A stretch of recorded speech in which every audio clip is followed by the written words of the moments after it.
Hello दोस्तों, नमस्कार। आज हम लोग जो हैं वो वैदिक सभ्यता के बारे में पढ़ने वाले हैं। अपने एंसेस्टर्स के बारे में पढ़ने वाले हैं, जो हमारे पूर्वज रहे हैं या फिर जिनके साथ हम अपने आप को जोड़ने की कोशिश करते हैं या फिर जोड़ते हैं मोस्टली। ठीक है, आज हम उन्हीं के बारे में पढ़ने वाले हैं। माने कि हम लोग आर्यों के बारे में पढ़ने वाले हैं। आर्य कौन थे, कहाँ से आए थे और कब तक भारत में रहे या फिर अभी भी है, वो सारी चीज़ें डिस्कस करेंगे। ओके, तो वैदिक काल ना दोस्तों, ये हड़प्पा सभ्यता के बाद जो है डेवलप हुई संस्कृति को हम लोग जो है वो वैदिक संस्कृति के नाम से जानते हैं। और जो संस्कृति को डेवलप करने वाले थे, विकसित करने वाले थे, वो आर्य लोग थे। ठीक, अब आगे चलते हैं। इसको हम दो पार्ट में डिवाइड करते हैं, एक ऋग्वैदिक काल के अंदर और दूसरा आपका ये है उत्तर वैदिक काल के अंदर। तो उत्तर वैदिक काल के अंदर जो है, जब हम इसको डिवाइड करते हैं तो उत्तर वैदिक काल के अंदर जो है 1000 से लेकर के 600 ईस्वी तक आता है। अगर ऋग्वैदिक काल की बात करें तो 1500 से लेकर के जो है ये आता है आपका 1000 BC तक। तो ऋग्वैदिक काल के अंदर जो है ऋग्वेद, सामवेद, यजुर्वेद, ये तीनों वेद जो है वो हम इनको आपके ऋग्वैदिक काल के अंदर डेवलप हुए। उत्तर वैदिक काल की बात की जाए तो उत्तर वैदिक काल के अंदर जो है ब्राह्मण ग्रंथ जो है लिखे गए, अथर्ववेद लिखा गया, वेदांग लिखे गए और पुराण लिखे गए, उपनिषद लिखे गए और संहिता और स्मृतियां लिखी गई। ठीक है, तो ये होगी पूरी जानकारी। वेदों के लिए हम लोग जो है वो इनको अपौरुषेय मानते हैं। संलग्नकर्ता जो है वो कृष्ण देवपायन को मानते हैं। वेद व्यास जो थे ये भी संलग्नकर्ता थे।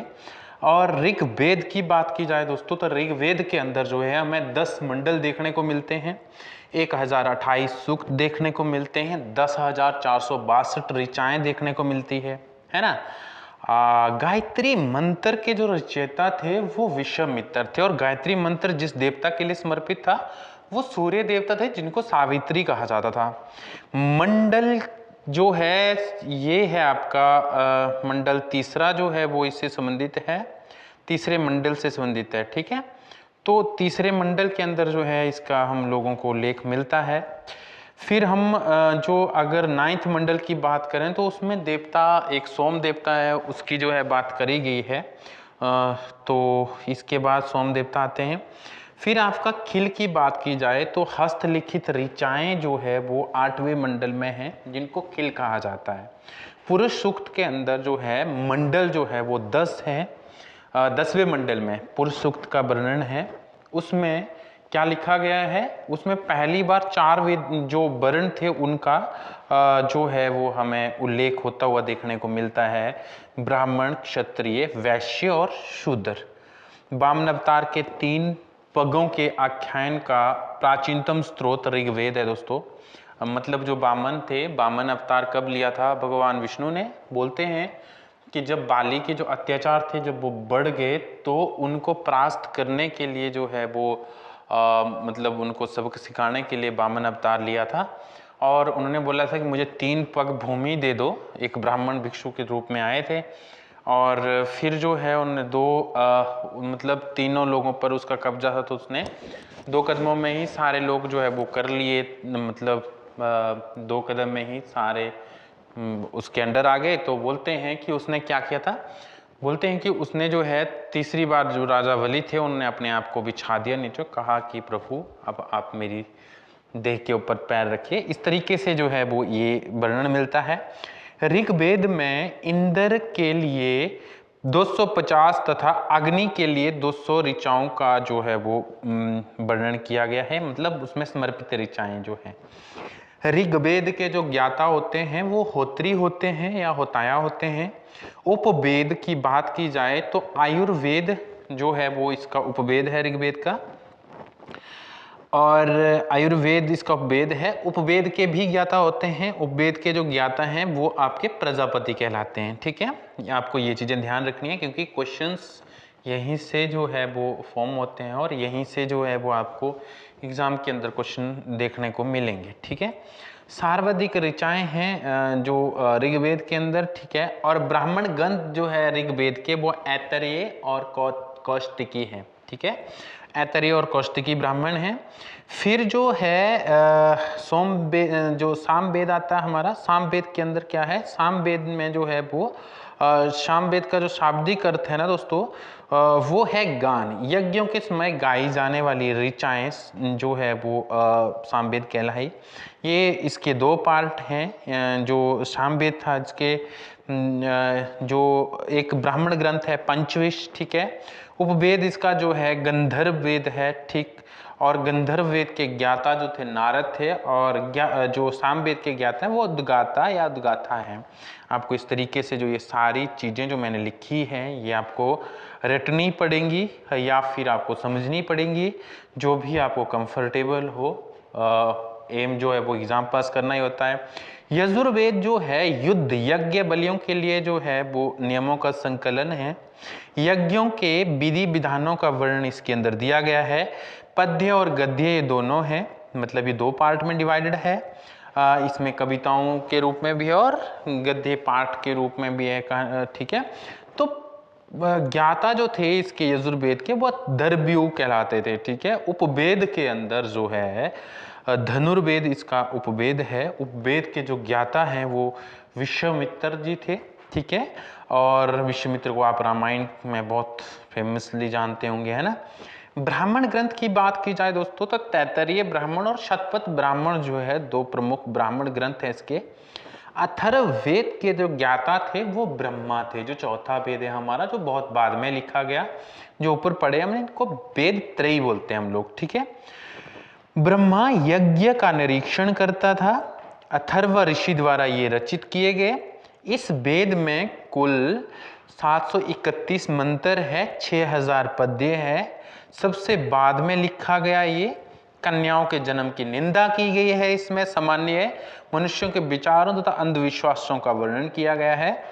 पृथ्वी सूक्त अथर्ववेद का प्रतिनिधि सूक्त है, ठीक है। कुछ मंत्रों के मैं जादू टोणों का भी वर्णन किया गया है इसमें, जो है वशीकरण और ये सारी जो चीजें हैं उसके रिगार्डिंग मंत्र दिए गए हैं ना।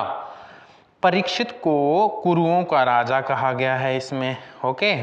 तो ये सारी चीजें जो है वो आपको कहीं ना कहीं जो है वो हेल्पफुल रहेंगी। उपवेद की बात करूं मैं अगर अथर्ववेद के, तो इसका उपवेद शिल्प वेद है, जो शिल्पकारी से संबंधित है। आपको पता है शिल्प के जो ज्ञाता हैं उनको विश्वकर्मा कहा जाता है। ब्राह्मण ग्रंथ जो है वो गौपत ब्राह्मण है, इसका जो ब्राह्मण ग्रंथ इसका है वो गौपत ब्राह्मण है, ठीक है।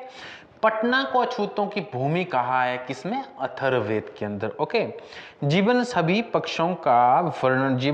पक्षों का वर्णन किया गया है। जैसे आपको गृह निर्माण करना है तो उसके लिए भी इसमें कुछ मंत्र और वो विधाएं बताई गई है। कृषि उन्नति कैसे होगी उसके लिए भी सारी चीजें वर्णित है। व्यापारिक मार्गों की खोज के लिए और रोग निवारण, राजभक्ति, राजा का चुनाव कैसे करना है, ये सारे विषय इसके अंदर एड्रेस किए गए हैं।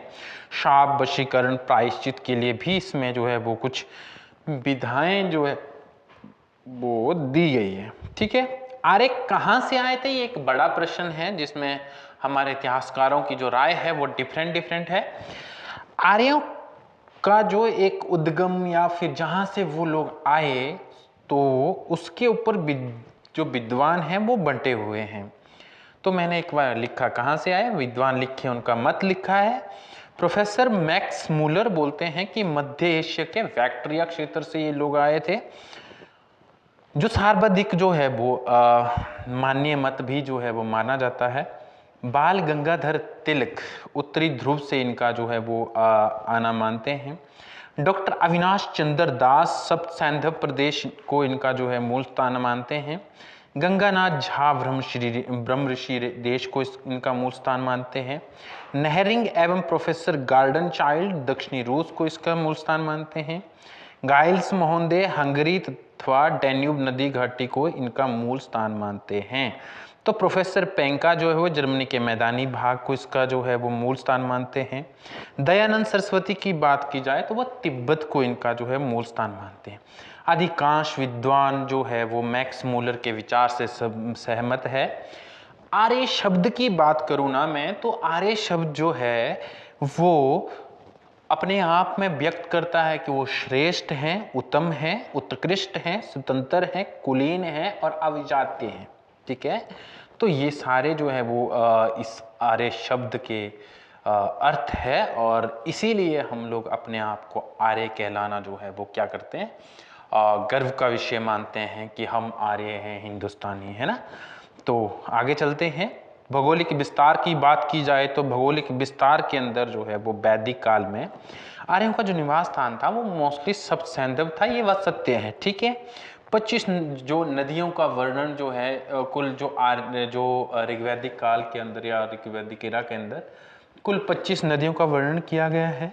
सरस्वती और दृश्यवती नदियों के मध्य के क्षेत्र को अत्यंत पवित्र माना गया है, जिसे ब्रह्मावर्त कहा जाता है। ठीक है, ऋग्वेद में हिमालय का वर्णन किया गया है, वह उसकी चोटी को मुंजवत कहा गया है। ये बहुत इंपॉर्टेंट फैक्ट है जो आपको याद रखना पड़ेगा। और राजनीतिक संरचना कैसी थी, राजनीतिक जो संरचना थी ना दोस्तों वो कैसी थी, तो वो थी पितृसत्तात्मक और कविलाई जो है समाज था उनका। और आर्यों के 5 कबीले थे जिसे पंचजन्य कहा जाता है। क्या कहा जाता है, पंचजन्य कहा जाता है। ये पंचजन्य कौन कौन से थे, अनु थे, द्रुहे थे, पुरु थे, तुर्वस थे और युद्ध, ये 5 कबीले थे इनके, इसको पंचजन्य कहा जाता था। ग्राम का जो मुखिया होता था ना दोस्तों उसको ग्रामीणी कहते थे, प्रधान मतलब उसको ग्रामीणी कहते थे। विश्व का जो प्रधान होता था उसको विश्वपति कहा जाता था, और जन के प्रधान को जनपति कहा जाता था। तो ये 3 जो है हमें प्रधान याद रखने हैं। और इनकी राजा को जो है वो गोप्ता या जनस्य कहा जाता था। गोप्ता माने कबीले का संरक्षक होता था, और पूरा विता का मतलब होता है नगरों पर विजय पाने वाला। तो ये राजा के लिए प्रयुक्त होने वाले शब्द थे।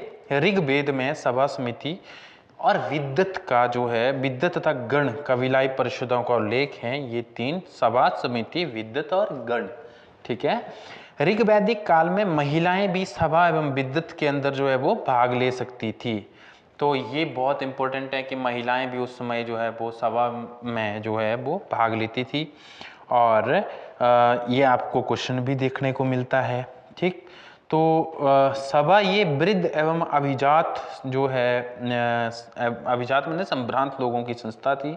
सर्वाधिक प्राचीन संस्था की अगर बात करें दोस्तों तो वो आपकी विद्वत कहलाती है, तो इसे जनसभा भी कहा जाता था। ठीक है, तो सभा और विद्वत में ही महिलाएं केवल भाग लेती थी। सबसे पुरानी विद्वत थी। ठीक है, और सभा जो थी वृद्ध या फिर संभ्रांत लोगों की जो है वो संस्था थी। समिति की बात की जाए तो ये केंद्रीय राजनीतिक जो संस्था थी वो थी। असामान्य जनता की प्रतिनिधि की सभा, ठीक है, जो असामान्य नहीं सामान्य जनता की प्रतिनिधि थी। ठीक है, जो ये समिति हुआ करती। समिति के सभापति को ईशान कहा जाता था, जो महत्वपूर्ण है। क्या कहा जाता था, ईशान कहा जाता था। ठीक, अब जो है अगर हम कुछ और फैक्ट देखें तो उगर तथा जीव जो है वो उगर जीव गर्भ जो है ग्रेब जो है ये संभवतः पुलिस कर्मचारी होते थे। कौन कौन से, उगर तथा जीव ग्रीव, ये जो है वो पुलिस अधिकारी होते थे, कर्मचारी होते थे।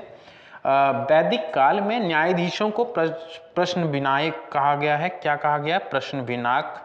ठीक है, और शर्द जो है शर्द ब्रात गण ये सेना की इकाइयाँ थी, क्योंकि यहीं से जो है वो नेट के अंदर भी क्वेश्चन देखे जाते हैं, पीजीटी में देखे जाते हैं। तो ये वो हर टर्म जो मैं आप तक लाया हूँ वो अपने आप में बहुत महत्वपूर्ण है, क्योंकि मैंने जितना छान लिया है आप छान के पढ़ोगे तो फिर आपके लिए मुश्किल हो जाएगी। तो ये चीज़ ध्यान रखनी है। जो राजा होता था वो राजा सुदास व 10 राजाओं के मध्य जो युद्ध हुआ उसको दशराज्य युद्ध के नाम से जानते हैं। ये परुष्णी नदी रावी के तट पर हुआ था, मतलब जो रावी पुराण नया नाम पुरुषनी पुराण। रत्नी की बात की जाए तो सूत रथकार कर्मकार जो है वो इसमें आते थे, और 12 रत्नियों की बात जो है वो की गई है टोटल। राजा भी इसमें से एक होता था। पूर्व जो है वो उसको दुर्गपति जो था वो पूर्व कहलाता था। स्पष्ट जो है वो गुप्तचर होता था, जो जनता की गतिविधियों को देखता था। ठीक है, बृहस्पति जो है गोचर भूमि होती थी उसका जो संरक्षण होता था वो गोचर बृहस्पति कहलाता था। सामाजिक व्यवस्था की बात की जाए दोस्तों, तो जो सामाजिक व्यवस्था थी, परिवार का प्रधान कुलप तथा या फिर गृहपति था। समाज प्रति सकारात्मक था। परिवार जो संयुक्त परिवार प्रथा थी। ऋग्वेद का जो प्रथम तथा 8वां मंडल है ना दोस्तों, वो सबसे ज्यादा जो है वो सबसे बाद में लिखा गया। ठीक है, कौन कौन सा? प्रथम और 8वां मंडल। ओके। लोप मुद्रा जो थी ना दोस्तों, वो विदर्भराज की कन्या थी, अगस्त्य ऋषि की पत्नी थी और वेद के रचनाकारों में, ऋग्वेद में के रचनाकारों में से एक थी। ठीक है। अमाजू की बात करते हैं। अमाजू कौन होती थी? तो आजीवन जो अविवाहित महिला होती थी वो अमाजू कहलाती थी। नियोग एक ऐसी प्रथा थी दोस्तों जिसमें अगर जो है आपका पति जो है वो बच्चा जो है वो पैदा करने में असमर्थ है, तो वो महिला जो है वो नियोग विधि द्वारा जो है वो बच्चा जो है वो प्राप्त करने की अधिकारी होती थी। तो ये नियोग प्रथा जो है उस समय प्रचलित थी। जैसे कि कौरवों पांडवों का जन्म हुआ तो उनके जैसे जो जितने, जैसे कर्ण को जो है वो सूर्यपुत्र कहा गया है ना। तो इस तरीके से जो है वो कुछ अर्जुन को इंद्र से जोड़ा जाता है। तो इस तरीके से वो एक जो है वो नियोग विधि होती थी उस समय, है ना। तो किसी दिन विस्तार पूर्वक समझेंगे। फिलहाल जो है समय कम है हमारे पास। गाय को अघन्य, ना मारे जाने योग्य समझा जाता था। अधो वस्त्र, उत्तरीय वस्त्र और अधिवास, ये वस्त्रों के प्रकार थे जो आर्य उसमें पहनते थे। जाति निर्धारण की बात करें तो जाति जो है वो काम के आधार पर निर्धारित होती थी, जो उत्तर वैदिक काल तक आते आते जो और रिजिड होगी और वो फिर जो है वो पैदा होने से साथ ही जोड़ी जाने लगी। समाज जो है वो कुछ इस तरीके से विभाजित था। सबसे नीचे शूद्र आते थे, फिर वैश्य आते थे, फिर क्षत्रिय आते थे, ब्राह्मण और सुप्रीम जो थे वो भगवान होते थे। तो ब्राह्मण से कुछ नीचे ही रहते थे, ब्राह्मण जो भगवान से कुछ नीचे ही स्थान था ब्राह्मणों का। ठीक है। तो उसके बाद तो फिर उन्हीं लोगों ने सब कुछ लिखा। मीटिंग की बात की जाए तो सभा साधारण लोग जो थे उसमें होते थे। समिति में संभ्रांत या उच्च लोग होते थे। विद्वत में साधारण लोग, संभ्रांत लोग और महिलाएं सब होते थे। तो ये तीन चीजें जो है वो आपको ध्यान रखनी है। और आर्थिक जीवन की बात की जाए तो कृषि एवं पशुपालन का मुख्य था। मोस्टली वो पशुपालन पर डिपेंडेंट थे। ठीक है। उर्वरा क्षेत्र जो है, उर्वरा या क्षेत्र जो है वो कृषि योग्य भूमि को कहा जाता था। गव्यम गव्यति, चारागाह को कहा जाता था। व्यापार पानी लोगों के हाथों में था। और बलि, राजा को स्वेच्छा से जो अंश देती थी ना प्रजा, पहुंचा करके उसको बलि कहा जाता था। ठीक है। गविष्ठ जो था, गायों के लिए युद्ध होते थे, गवेशन या गविष्ठ कहा जाता था, गविष्ठी कहा जाता था उसको। फिर जो है रई जो है वो संपत्ति कहलाती थी, संपत्ति को रई कहते थे। जितनी गाय उतनी रई, मतलब जितनी गाय आपके पास है उतनी ज्यादा आपकी संपत्ति जो है वो, उतनी ज्यादा प्रतिष्ठा आपको समाज में मिलती थी। ये उस समय की एक मुद्रा टाइप की थी। ठीक है। कृषि संबंधी क्रिया का उल्लेख चतुर्थ मंडल में है। तो ये सारी चीजें होगी। प्राचीन नाम और आधुनिक नाम। ठीक है। उर्वरा जुते हुए खेत होते थे। लांगल जो है वो हल को कहा गया। ब्रिक बैल को कहा गया था। करीब या फिर शाकृत जो है वो गोबर की खाद होती थी। किवाश हलवा को कहा जाता था। पुनर्जन्य जो है दोस्तों वो बादल कहलाते थे। ठीक है। हरण्य या फिर सुवर्ण सोना को कहा गया है। निष्क जो है वो, इससे क्वेश्चन भी आया था, ये आपका सोने का गहना जो था उसको निष्क कहते थे। तो ये सारी चीजें आपके ध्यान में रहनी चाहिए।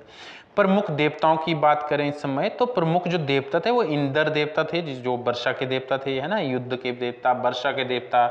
वरुण वायु के देवता होते थे। और अग्नि, तो अग्नि के लिए ही, जंगल जो है वो जंगल के देवता सोम होते थे। और तूफान के देवता मारुत थे। और रुद्र जो थे विख्यात थे। तो ये सारी चीजें आपको ध्यान हो। प्रमुख नदियां और उनके वैदिक नामों की बात करते हैं। झेलम को बिस्ता कहा जाता था, बितस्ता। ब्यास को अर्जिकिया कहा जाता था। और राबी को पुरुषनी, शतलुज को शतुद्री, चिनाब को अस्किनी और सिंधु को सिंध और गंडक नदी सदानीरा कहलाती थी और सरस्वती जो थी वो गग्गर कहलाती थी और यमुना को कालिंदी कहा जाता था। ये जो है हिमाचल के लिए बहुत इंपॉर्टेंट होते हैं, मोस्टली क्वेश्चन बनता हुआ देखने को मिलता है। वेद, उपवेद, फिर ब्राह्मण ग्रंथ लिखे गए, फिर उसके बाद आर्यन, जो ये क्रोनोलॉजी जो है वो आपको याद करनी पड़ेगी। कभी कभी क्रोनोलॉजी से भी क्वेश्चन पूछा जाता है, तो ध्यान रहे इन चीज़ों का। मैंने वो सारे एस्पेक्ट्स कवर किए हैं जो आपके लिए बहुत महत्वपूर्ण हो सकते थे, ठीक है। वेदांग की बात की जाए तो वेदांग 6 थे, व्याकरण, ज्योतिष, निरूप, छंद, कल्प और शिक्षा। आगे पीछे जो भी आपको याद हो वैसे आप लिख सकते हैं, कोई जबरदस्ती नहीं ही है। पुराण जो थे ना दोस्तों, वो टोटल जो है वो हम लोग 18 पुराणों की बात करते हैं, तो विष्णु पुराण सबसे पुराना पुराण है, मौर्य काल की जानकारी ये हमें देता है। मत्स्य पुराण जो है वो सातवाहन वंश की जानकारी देता है, भगवान विष्णु के 10 अवतारों का इसमें वर्णन है। वायु पुराण हमें गुप्त वंश के बारे में जानकारी देता हो, तो उसके समय के जो सामाजिक व्यवस्था थी उसके बारे में भी हमें बेहतर जानकारी यहाँ से मिलती है। ओके, उपनिषद टोटल 108 थे, जिसमें 13 को मान्यता प्राप्त है और राजपूतों का सबसे ज्यादा महत्व जो है वो उपनिषद में हमें देखने को मिला। दूसरी बात, उपनिषद ने बहुत सारे हिंदू धर्म के आडंबरों को भी जो है वो ना मानने की सलाह दी है अपने आप से, ठीक है। मुंडकोपनिषद में सत्यमेव जयते का जो नारा, जो आज हमें हमारा अपना नारा भी है, तो वो लिखा गया है। बृहदारण्यक उपनिषद में सबसे पहले लिखा गया है, सबसे पुराना था, सबसे बड़ा उपनिषद भी है। और आलोक उपनिषद जो है सबसे बाद में लिखा गया, लगभग जो है ये अकबर के समय में लिखा गया, अकबर राजा के समय में। कठोपनिषद में जो है यम और नचिकेता के बीच की जो कहानी है, जो संवाद था, तीन वर दिए यमराज ने उसको, तो वो कहानी जो है वो इसमें है कठोपनिषद में। जलोपनिषद जो है ब्रह्मा, विष्णु और महेश की चर्चा करता है। तो ये सारे चीजें आपको पता होनी चाहिए। आपको पता है जब हम मीरपुर चाइन बोर्ड का पेपर देते थे आप, तो उसमें बहुत से क्वेश्चन जो है लोअर लेवल पीएससी के अंदर जो है पूछे गए थे, ठीक है। तो स्मृतियां जो है वो 36 हैं, जिनमें मनु स्मृति है, याज्ञवल्क्य स्मृति है, और महाकाव्यों के अंदर हमारे पास रामायण और महाभारत है। तो मनु स्मृति जो है वो राजनीति से संबंधित पुस्तक है। शादी की आयु 25 बताई गई है लड़के की, और लड़की की 12 बताई गई है, ठीक है। इसमें यह भी कहा गया है कि ढोल, शूद्र और नारी ताड़न के अधिकारी। किस कंटेक्स्ट में कहा, क्या कहा, मतलब वो एक ही चीज को लोग जो है वो बहुत प्रोपोगेट करते हैं। अगर आप ध्यान से पढ़ोगे मनुस्मृति को तो बहुत सी अच्छी चीजें भी इसमें हैं हमारे लिए, जो उस समय के समाज और हमारे बारे में बताती। 8 प्रकार के विवाह की चर्चा की गई है, 16 संस्कारों की बात की गई है, ठीक है। 3 प्रकार के ऋण जो है वो देव ऋण, पितृ ऋण, ऋषि ऋण की बात करी है। पुरुषार्थ जो है वो अर्थ, धर्म, काम, मोक्ष की बात की। आप सोच रहे होंगे कि मैं आगे पीछे क्यों पढ़ रहा हूं। दोस्तों होता क्या है, जैसे आपको याद है, जैसे आपने जो है वो पढ़ रखा है, जो आपके दिमाग के अंदर पहले रिकॉल होता है वैसे बोल दो, ठीक है। लिखा तो मैंने इसलिए है ताकि आपके लिए सुविधा हो, अदरवाइज मैं तो ऐसे बोलता चलूंगा तो फिर वो इंटरेस्ट नहीं रहता ना, आप इंगेज नहीं कर पाएंगे उस तरीके से, ठीक है। याज्ञवल्क्य स्मृति जो थी, इसमें कहा गया है कि धरती ही स्वर्ग है। तो इसके अलावा रामायण महाभारत के बारे में ज़्यादा बताना जरूरी नहीं है आपको, क्योंकि आप सब लोग जानते हैं, ठीक है। वेदों की बात करें ना दोस्तों, वेद जो थे ना वो 4 थे, ठीक है, मैंने बता दिया आपको। उपवेद भी 4 ही हैं, ठीक है।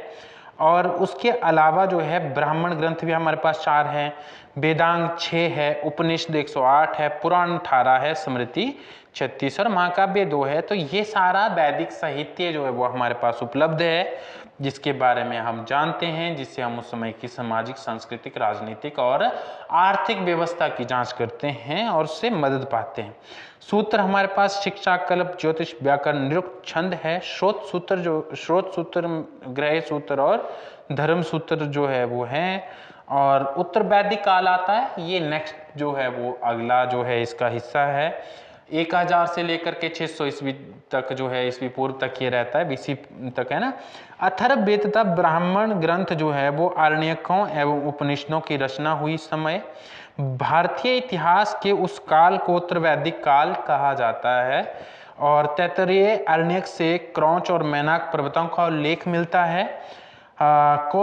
कौशिकी उपनिषद में दक्षिण के पर्वत का जो है वो उल्लेख मिलता है और अथर्ववेद में ना दोस्तों मगध के लोगों को व्रात्य कहा गया है। क्या कहा गया? व्रात्य, ठीक है। और उपनिषद काल में अनेक जो है राजा हुए जो ब्रह्मा ज्ञान तथा अध्यात्म चिंतन से जुड़े हुए थे, तो जिनमें प्रमुख थे विदेह के जनक, कैकेय के अश्वपति, काशी के अजातशत्रु और पंचाल के प्रवाहन। तो आपको मैं बता दूं कि उपनिषद काल के जो ये राजाओं का वर्णन मैं आपको कर रहा हूं, ये क्वेश्चन ना सिर्फ पीसीएस में देखने को मिला है, बल्कि ये वाला जो क्वेश्चन है दोस्तों, ये आपको नेट में भी बहुत बार रिपीट होता हुआ देखने को मिला है। अगर आप PYQ करते होंगे नेट की तो आपको बहुत अच्छे से जानकारी होगी। हिमाचल दे लो, उत्तर प्रदेश का दे लो, कोई भी सेट दे लो, उसमें भी ये क्वेश्चन आता है, इसलिए मैं इसको रेड पेन से लिखा हूं। अथर्ववेद में परीक्षित को मृत्यु लोक का देवता बताया गया है। ऐतरेय ब्राह्मण में ही राज्य की उत्पत्ति और राजा की दैवी उत्पत्ति संबंधी विवरण जो है वो मिलते हैं ऐतरेय ब्राह्मण के अंदर, क्योंकि ब्राह्मण ग्रंथ मोस्टली ब्राह्मणों ने लिखे हैं, तो उन लोगों ने उस तरीके से ही इस चीज को वर्णित किया है। सभा को अथर्ववेद में नरिष्ठा कहा गया है दोस्तों। और यज्ञ के जो प्रकार थे, जैसे राजसूय यज्ञ, अश्वमेध यज्ञ, वाजपेयी यज्ञ और अग्निष्टोम जो है यज्ञ की बात की गई, 4 यज्ञ थे। ये राजा के राज्याभिषेक केतु किया जाता जो राजस्व था। अश्वमेध में आप एक घोड़ा छोड़ते थे, वो घोड़ा जितनी जो है रियासतों से होकर के जाता था, या तो आप उसको रोक के उस राजा से युद्ध करो या फिर जो है आप उसकी अधीनता स्वीकार कर ली जाती है अगर घोड़ा चला जाता है। ये प्रसंग आपको लवकुश रामायण के अंदर देखने को मिलेगा। जब लवकुश वाला प्रसंग है रामायण में, तो वो घोड़ा पकड़ लेते हैं और राम को चुनौती पेश करते हैं। फिर वाजपेयी यज्ञ होता था, इसमें रथों की दौड़ होती थी और राजा के सहयोगी राजा को विजय बनाते थे, और ये जो है वो इस चीज से संबंधित था। अग्निष्टोम जो यज्ञ था, इस यज्ञ के अंदर जो है सोम पीसा जाता था और अग्नि को पशु बलि दी जाती थी, तो ये इससे संबंधित है। ये होगी बात। पंच महाव्रत की बात करूं, पंच महायज्ञ की, सॉरी व्रत नहीं है ये, महायज्ञ है। गृहस्थ आर्यों को जो है 5 महायज्ञों, पंच महायज्ञों की का अनुष्ठान करना होता था, या वो कर सकते थे अपनी समृद्धि के लिए। ब्रह्मा यज्ञ, ऋषि यज्ञ, ये पठन पाठन या प्राचीन ऋषि के प्रति कृतज्ञता को दर्शाने के लिए किया जाता था। फिर आपका देव यज्ञ होता था, ये हवन द्वारा देवताओं की पूजा अर्चना की जाती थी। पितृ यज्ञ के अंदर जो है वो पितरों का तर्पण किया जाता, भोजन करवाया जाता उनको। नृयज्ञ या मनुष्य यज्ञ होता था, इसमें अतिथि सत्कार द्वारा जो है वो ये यज्ञ संपन्न होता था। भूत यज्ञ या फिर बलि यज्ञ, इसमें जो है जीवों के प्रति कृतज्ञता दिखाने के लिए कुत्तों, श्वानों, मतलब श्वान कुत्ता ही होता है, ठीक है, और पक्षियों को जो है वो खाना खिलाया जाता था। सामाजिक जीवन की बात करूं उत्तर वैदिक काल के, तो वो 4 वर्णों में विभाजित हो गए। वर्ण प्रथा बहुत ज्यादा जो है वो क्या होगी, मतलब ऐसी होगी कि एक जो है रिजिड होती है बिल्कुल, ठीक है, वो वर्ण संकर जैसे जो है वो फॉर्म आपको देखने को मिलते हैं इसके अंदर, ठीक है। इसके अलावा जो है जाति प्रथा बहुत कठोर होगी। अब काम के आधार पर नहीं, जाति के आधार पर काम डिवाइड हो गया। फिर जो है बृहदारण्यक और छंदोग्य उपनिषद में चंडालों को यज्ञ या का जो है अवशेष पाने का अधिकारी जो है वो बताया गया है बृहदारण्यक और छंदोग्य उपनिषद में। ऐतरेय ब्राह्मण को में पुत्री को कृपण कहा गया है। स्त्रियों की स्थिति बहुत खराब हुई, पितरी जो उनको अधिकार थे जो पिता की संपत्ति में, वो भी छिन गया उनसे, ठीक है, बहुत से जो उनकी लिबर्टीज थी वो छीन ले गई। तो महिलाओं के लिए ये जो है वो काला काल साबित हुआ। जलोपनिषद में 4 आश्रमों का वर्णन किया गया है, और जो है बाकी मतलब पहले ये इकलौता ग्रंथ है जहाँ 4 आश्रमों का वर्णन है, ठीक है, जिसमें जो है हम लोग जैसे संन्यास, बनप्रस्थ और जो है ये इन सारे 4 आश्रमों की बात करते हैं, ठीक है। चित्रित धूसर या फिर जो है धूसर मृत भांड उस समय प्रयोग किए जाते थे, मोस्टली लाल रंग के होते थे। शतपथ ब्राह्मण में महाजनी प्रथा का वर्णन मिलता है, और महाजन या सूदखोर को जो है वो कुसीद्दीन कहा जाता था। तो ये बहुत महत्वपूर्ण है, ठीक है। महाजनी प्रथा जो प्रचलित हो चुकी थी, सूद देना और सूद पर पैसा लेना, ठीक है। कृष्णल, रत्तिका, गुंजा और कृष्णल, रत्तिका, गुंजा, ये तौल मतलब बाट की इकाइयां थे। जैसे 1 किलो 2 किलो 3 किलो होता वैसे वाला, ठीक है। फिर आपका धार्मिक जीवन उस समय का, यज्ञ ज़्यादा हो गए, शिव पूजा होने लगी, ठीक है। बहुत से जो है आडंबर प्रारंभ हो गए, मूर्ति पूजा प्रारंभ हो गई, ठीक है। बहुदेववाद और वासुदेव और संप्रदाय जो है वो इन संप्रदायों का जो बीजारोपण हुआ। उपनिषदों में यज्ञ और कर्मकांडों की निंदा की गई, पर बहुत फले ये लोग, ठीक है। ये वाले जो कर्मकांड थे, याज्ञवल्क्य और गार्गी का जो संवाद है ना दोस्तों, वो हमें बृहदारण्यकोपनिषद में जो है वो देखने को मिलता है। पुनर्जन्म का सिद्धांत हमें शतपथ ब्राह्मण में देखने को मिलता है। छंदोग्य उपनिषद के अंदर जो है 3 आश्रमों का वर्णन मिलता है, ठीक है। जिसमें जो है जैसे जो है एक ब्रह्मचर्य हो गया, गृहस्थ हो गया, वानप्रस्थ हो गया और सन्यासी हो गए। 4 प्रकार के आश्रमों का जो वर्णन है, जिसमें से सिर्फ 3 का वर्णन छंदोग्य उपनिषद में मिलता है। कठोपनिषद में जो है वो यम और नचिकेता का वर्णन दिया गया है, मैं बता चुका हूँ। मुंडकोपनिषद जो है वो यज्ञ एक ऐसी नौका, यज्ञ का जो है वो खंडन करता है। वो कहता है कि यज्ञ एक ऐसी नौका है जो जिस पर भरोसा नहीं किया जा सकता है, ठीक है। छांदोग्य उपनिषद में अरुणि उद्दालक और श्वेत केतु का संवाद दिया गया है दोस्तों। अब हम प्रमुख षड्दर्शनों की बात करते हैं जो हमने ऊपर भी करी और डेवलप हुए समय के दौरान। चारवाक समुदाय संप्रदाय डेवलप हुआ, उसका जो विकसित हुआ, डेवलप क्या मतलब है ना, तो वो जो चारवाक थे ना, वो उसके ऊपर जो है विकास दिव्य कीर्ति सर ने बहुत अच्छा लेक्चर लिया। दृष्टि आईएएस के फाउंडर हैं, आप जा करके उसको सुनिए, ठीक है। मैं भी बता देता हूँ थोड़ा सा कि चारवाक जो है वो कुछ ऐसी प्रवृत्ति के थे कि मतलब जो इसी लोग पर जो है वो तवज्जो देते थे। वो मानते थे कि जो खा पी लिया वो अपना है, ठीक है। उतना पियो, उतना मतलब तब तक पियो जब तक आप गिर ना जाए, और जब गिर जाओ तो फिर उठ कर पियो, ठीक है। ऐसी प्रवृत्ति थी। उनका मन था कि अगर आपका मन है घी पीने का तो आप उधार लेकर पी सकते हैं, ठीक है। मतलब फिर कभी चारवाक के ऊपर तो एक फिलॉसफी है, क्लास हो सकती है। तो इस प्रवृत्ति के जो इंसान थे वो चारवाक थे। सांख्य दर्शन जो है वो कपिल मुनि ने लिखा है, कपिल जी ने लिखा है। योग जो है वो पतंजलि ने लिखा है, योग सूत्र, ठीक है। न्याय का जो है वो दर्शन जो लिखा है वो गौतम ने लिखा है, न्याय सूत्र बोलते हैं उसको। पूर्व मीमांसा जैमिनी के द्वारा लिखा गया है, उत्तर मीमांसा वदरायण के द्वारा लिखा गया है। तो ये सारे क्वेश्चन ना दोस्तों बहुत बहुत बहुत बार रिपीट हुए हैं, तो प्लीज इनको जो है वो ध्यान से देखना है। इसके अलावा भी और बुक्स हैं जिनसे क्वेश्चन बनते हुए देखने को मिलते हैं। वैशेषिक आपका कणाद के द्वारा लिखा गया, कभी कभी उलूक भी उनको बोला जाता है। तो पूरे लेक्चर से जो आपको मिलने वाला है वो ये है कि आपको मैंने जितने संभावित प्रश्न थे वैदिक काल से वो सारे बता दिए, ठीक है। फिर भी जो है वेद एक समंदर की तरह है, हमारी संस्कृति है, इतने सालों तक ये रही है। तो जो एग्जामिनेशन जो एग्जामिनर है वो कुछ भी पूछ सकता है, ठीक है।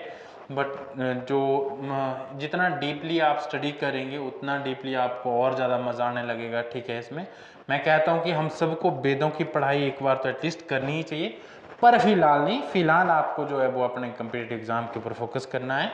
वेदों के बारे में जो है वो फिर कभी पढ़ेंगे, ठीक है, साथ में पढ़ेंगे, ये मेरा वादा रहा आपसे। जो भी पढ़ूंगा शेयर करूंगा। Thank you so much. जय हिंद, जय भारत। पर उससे पहले आपके साथ एक विनती है कि प्लीज़ आप जो है वो लाइक एंड सब्सक्राइब करो एटलीस्ट, क्योंकि उससे थोड़ा सा मोटिवेशन मिलता है कि ठीक है इतने लोग देख रहे हैं, और अगर वो जो है व्यूज़ बढ़ते हैं तो हमारी अंदर की भी जो है वो थोड़ी सी होती है कि यार चलो हम भी मेहनत करते हैं, कोई है जो जिसको इससे मदद मिल रही है, तो ये हमारे लिए मोटिवेशन का काम होता है, ठीक है। Thank you so much. जय हिंद, जय भारत।